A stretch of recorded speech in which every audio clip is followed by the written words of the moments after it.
नीतीश कुमार का जो ये योजना था जल जीवन हरियाली मिशन, तुम्हें समझ में नहीं आ रही है बात।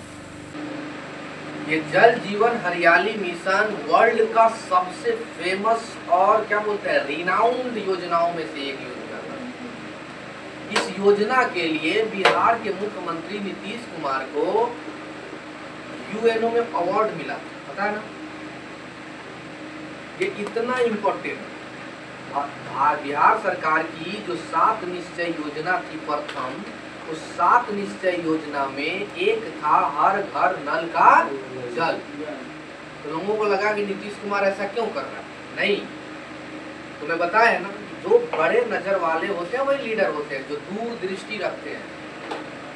क्योंकि ये रिपोर्ट बता रही थी चिल्ला चिल्ला करके कि आने वाले दौर में बिहार में पानी का संकट उत्पन्न होगा, और ऐसे में अगर उसकी तैयारी पहले से नहीं की गई तो अचानक अगर वाटर क्राइसिस उत्पन्न हो गया तो वाटर मैनेजमेंट सिस्टम बिहार का उतना एडवांस नहीं है और राज्य में वॉर की सिचुएशन उत्पन्न हो जाएगी, आंतरिक विद्रोह पैदा हो जाएगा। इसलिए नीतीश कुमार ने इस योजना को लाया था।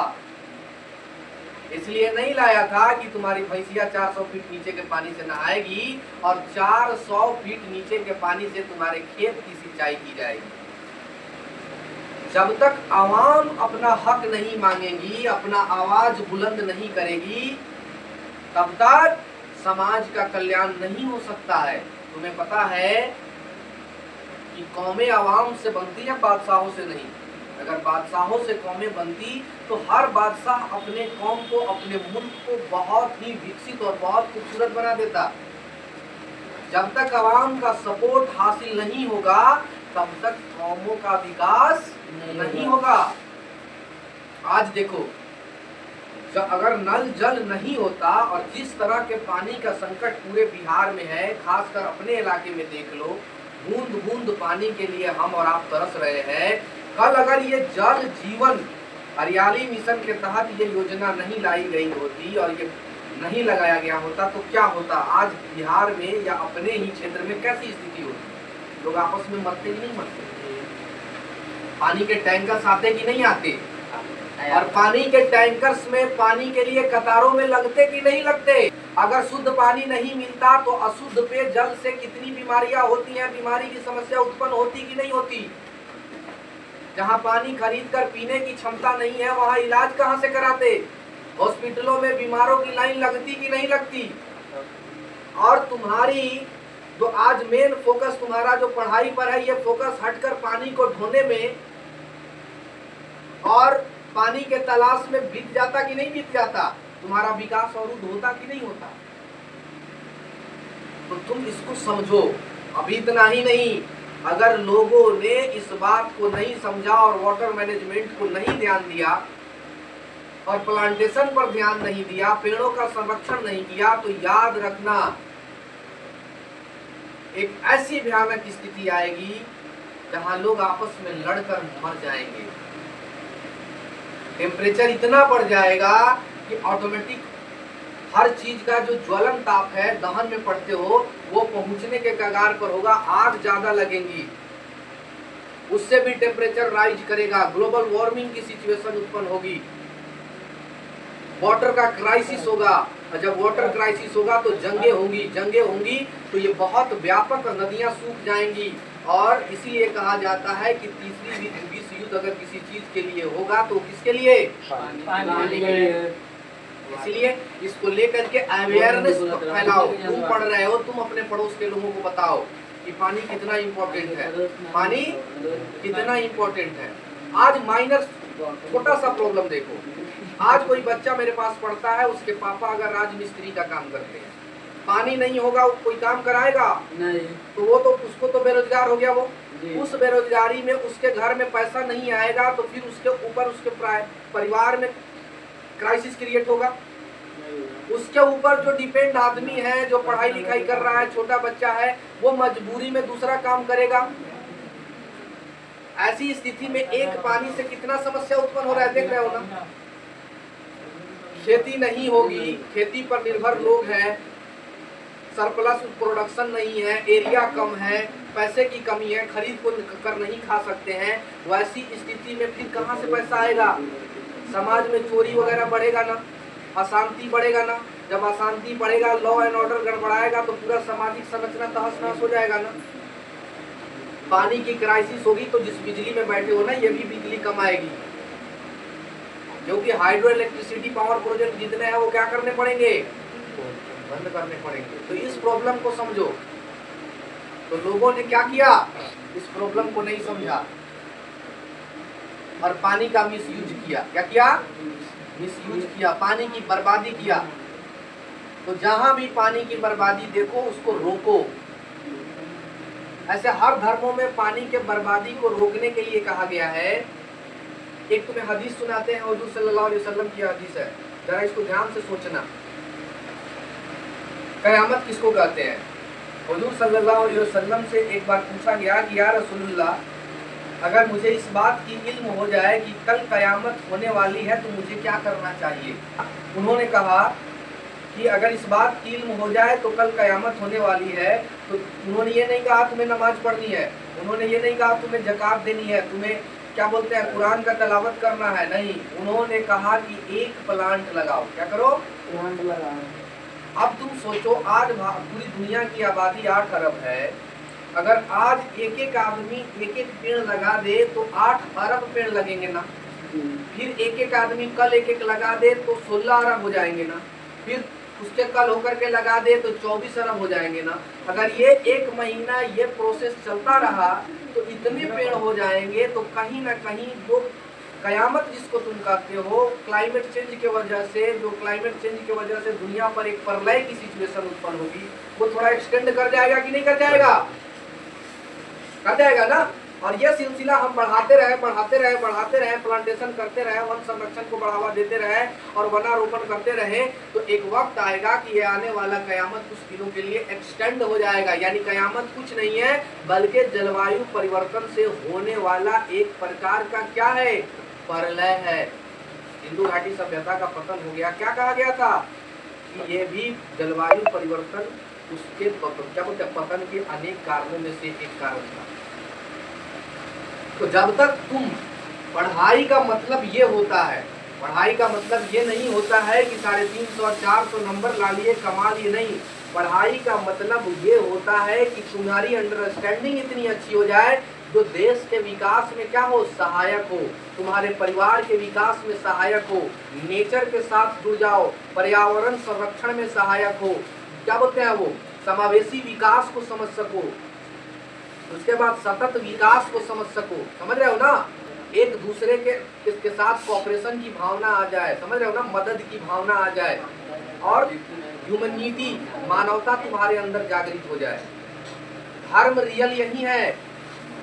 वो पूजा पाठ कर कर के लोग ना, नमाज रोजा पूजा पाठ माइक पे करा करा के वो तो और क्या कर दिया उन लोगों ने? प्रदूषण फैला दिया है। हम कहते हैं कि क्या जरूरत है माइक लगा के रात के 10 बजे तकरीर करने की और आवाज देकर के भजन कीर्तन करने की? भाई एक तो दूसरे को डिस्टर्ब कर रहे हो और दूसरा ये कर रहे हो कि तुम नॉइज पॉल्यूशन बढ़ा रहे हो। बिहार में एक बहुत बड़ा समस्या क्रिएट हो गया है। बच्चे जब पैदा हो रहे हैं ना, तो ये नॉइज पॉल्यूशन की वजह से उनके हार्ट में छेद हो जा रहा है बाई बार। तो भाई बिना माइक के भी तो पूजा क्या बोलते हैं धार्मिक अनुष्ठानों को किया जा सकता है। क्या जी? बिना माइक के तो धार्मिक कार्यों को किया जा सकता है ना। पहले लोग नहीं करते थे। पहले लोग भक्ति और क्या बोलते हैं उसको, अपने धार्मिक कार्यों को नहीं करते थे, सब करते थे। लेकिन ये क्या डीजे लगाना, अब आ गया सावन में डीजे लगाओ पॉल्यूशन फैलाओ, दहा में डीजे लगाओ पॉल्यूशन फैलाओ, ये सब क्या है? क्या जरूरत है डीजे की? भाई आप भगवान की भक्ति में जा रहे हैं, जबान से बोल करके जाइए। अब दहा खेल रहे हैं, गम में डीजे लगा रहे हैं, ये क्या जरूरत है? जब तक साइंस को और मजहब को नहीं समझा जाएगा, जब तक साइंस को और धर्म को समझ करके एक साथ को रिलेट नहीं किया जाएगा, इस धरती को बर्बादी से बचाना बड़ा मुश्किल है। क्या है? बड़ा मुश्किल है। और ये तुम ही लोग करोगे, नए बच्चे करेंगे। तुम लोगों की पढ़ाई प्रैक्टिकल वे में होनी चाहिए, अप्लाइड फॉर्म में होनी चाहिए। कि मेरे जिंदगी में इसका कहाँ यूज है, कहाँ इस्तेमाल है। समझ रहे हो ना बात। जब तक इसका एप्लीकेशन नहीं हो रहा है, इस पढ़ाई का अप्लाइड फॉर्म में यूज नहीं हो रहा है, आम जिंदगी में तुम इस्तेमाल नहीं कर रहे हो अपने नॉलेज को, तो वो फिर किसी काम का नहीं है, तुम्हारे वक्त, पैसा और सब चीज की बर्बादी है। समझ रहे हो ना। ये एक तरह से देखो ना तो ये अपॉर्चुनिटी, क्राइसिस जो होता है ना, वो अपॉर्चुनिटी को भी साथ में लेकर के आता है। हर परेशानियों के पीछे कुछ न कुछ अपॉर्चुनिटी छिपी होती है। आज तुम्हें लग रहा है कि ये वाटर क्राइसिस है, लेकिन ये वाटर क्राइसिस कुछ लोगों के लिए अवसर बन जाएगा, कुछ इसमें मसीहा बन जाएंगे, कुछ लीडर बन जाएंगे, कुछ इसमें अपने बिजनेस के एम्पायर को खड़ा कर देंगे। तुम कभी सोच सकते थे कि एक ग्रामीण बस्ती में पानी का इतना किल्लत हो जाएगा कि बूंद बूंद को हम तरसेंगे। राजस्थान के थार मरुस्थल की तरह हम बोतल और डब्बा लेकर के किलोमीटर तक जाएंगे। कभी सोचा था? नहीं। याद रखना, अगर इसी तरह से वनों की कटाई होती रही और पॉल्यूशन बढ़ता रहा तो एक वक्त आएगा कि बाजारों में ऑक्सीजन को और हवाओं को बेचा जाएगा। इसीलिए लोगों में अवेयरनेस फैलाओ इस बात को लेकर के। प्लांटेशन पर ध्यान दो, जहां हो अपनी जिंदगी में, अपने हर बर्थडे पर, 10 साल के हो गए 10वां बर्थडे मना रहे हैं, 10 पेड़ लगाओ। 20 साल के हो गए, 25 साल के हो गए, 25वां बर्थडे मना रहे हैं, 25 पेड़ लगाओ। और ये पुण्य है, समझ रहे हो ना, ये रियल धर्म है। इसीलिए अब भी समझ जाओ, अब वक्त आ गया है कि समझ जाओ। तुमने अपनी आंखों से देख लिया ना पानी की किल्लत और पानी का समस्या। अभी देखो तुम्हारे यहाँ लोग, पानी की इतनी दिक्कत है, पानी की इतनी दिक्कत है बेटा, अब फिर भी लोग खेतों में पानी को जमीन के अंदर से निकाल करके और पटा रहा है। लोग क्या कर रहा है? पटा रहा है लोग, खेती कर रहा है। अरे चावल अनाज तो कहीं से मिल जाएगा, फूड कॉर्पोरेशन ऑफ इंडिया के पास इतना स्टॉक है कि वो लोगों को मिल जाएगा, वहां से खा लेगा। और दूसरे स्टेट्स में इतने हैं कि गवर्नमेंट तुम्हें उपलब्ध करा देगी, लेकिन पानी का क्राइसिस होगा तब क्या होगा? तो इस पर ध्यान दो। मेरा चलता, अगर हमारी बात नीतीश कुमार तक पहुंचे तो हम माननीय नीतीश कुमार से ये कहेंगे कि जिस तरह 3 कटिया प्रणाली थी नील की खेती के लिए, उसी के तर्ज पर बिहार के किसानों के लिए अनिवार्य कर दे कि बिहार में जल के लिए 3 कटिया प्रणाली शुरू किया जाए। यानी जिसके पास 20 कट्ठे जमीन है वो 3 कट्ठे में तालाब खुदवाएगा। तब ये वाटर क्राइसिस की समस्या अगले 1 दशक 2 दशक में हो सकता है कि क्या हो जाए, इसका समाधान निकल जाए, इसका सॉल्यूशन हो जाए। वरना मेरी निगाहों में इसका सॉल्यूशन दिखाई नहीं दे रहा है। तो हम माननीय नीतीश कुमार से ये आग्रह करते हैं कि भाई तुरंत कैबिनेट करके एक नियम बनाओ कि भारत में पानी के लिए, बिहार में पानी के लिए हम 3 कटिया प्रथा शुरू करते हैं। जिसके पास भी अगर 1 बीघा जमीन है, 3 कट्ठे में तालाब हो, और उस 3 कट्ठे के तालाब में मत्स्य पालन के लिए सब्सिडी हम अवेलेबल करेंगे। अगर उसमें लॉस होता है तो हम सब्सिडी देंगे, ये गवर्नमेंट ग्रांट करे इस बात को। या तो उस 3 कट्ठे में जितना तुम्हारा अनाज होता था उसके बदले हम सब्सिडी देंगे। वरना ये बिहार के लिए बहुत बड़ा चैलेंज क्रिएट होगा, वाटर क्राइसिस। और इसके लिए एक बहुत बड़े मुहिम चलाने की जरूरत है। सिर्फ दीवारों पर पोस्टर लगा देने से और जल ही जीवन है और जल के बिना जीवन नहीं, ऐसी बातें कर देने से और साल में 1 दिन जल दिवस मना लेने से इस समस्या का समाधान नहीं होने जा रहा है। सबसे पहले तो नल जल के तहत, जो जल जीवन हरियाली मिशन के तहत हर घर नल का जल जो व्यवस्था है, उसको एकदम ग्राउंड लेवल पर बहुत सख्ती से इम्प्लीमेंट कराने की जरूरत है। क्योंकि वो भी सफल नहीं है, टंकी की सफाई नहीं हो रही है। अब ऐसी स्थिति में महीनों महीनों तक टंकी की सफाई नहीं हो रही है, पाइप में लीकेज है, फिर उसका पानी अगर कोई आम आदमी पीता है तो दूषित जल पीने से बहुत सारी बीमारियां होती हैं और सबके पास जो है आरओ फैसिलिटीज नहीं है। ऐसी स्थिति में बीमार पूरा बिहार एक नए प्रकार के बीमारी के चपेट में चला आएगा।